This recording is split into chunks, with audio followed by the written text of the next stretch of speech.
trick that might help. The trick in the game, well, it's a little bit of a game. It's called, how much does it really cost? It's a fun game to play. I play this game a lot when I write articles.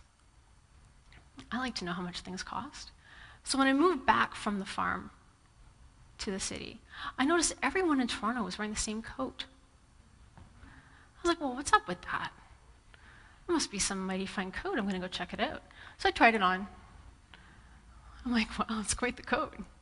I looked at the tag on it. It said $700 coat. I'm like, wow, that's a lot of money. I don't understand it, you know? So I wrote an article and I said, hey guys, can you explain to me this $700 coat? Is it really worth it? And the debate went crazy. I mean, the story went everywhere. It was hundreds of comments. People all over Canada commented on this coat. People all over the world who were aware of it commented as well. And the debate went across two sides. The first side was, we love our coats. It's Canadian made, it's made of amazing fabrication. You spend the money, you'll have it for a long time. It's worth the price.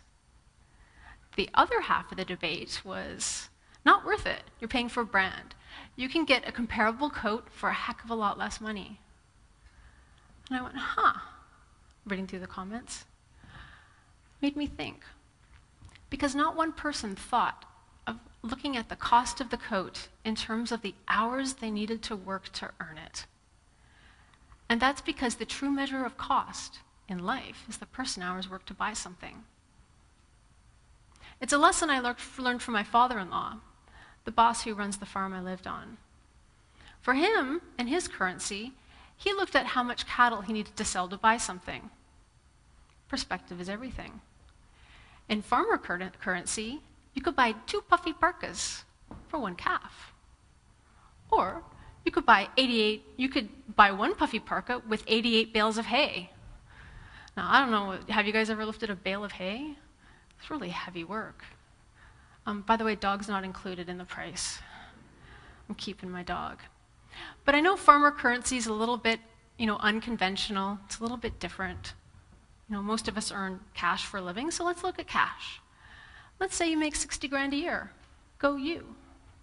But you don't get to keep all of it. The government takes a chunk, so you bring home $48,000. Go government.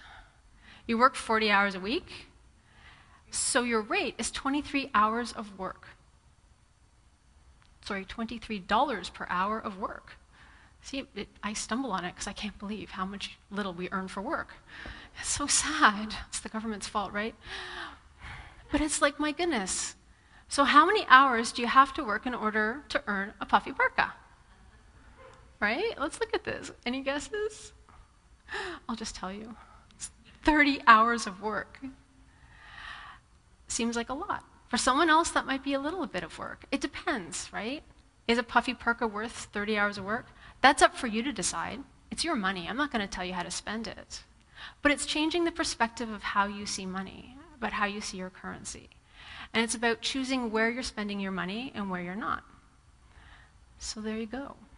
Hours worked.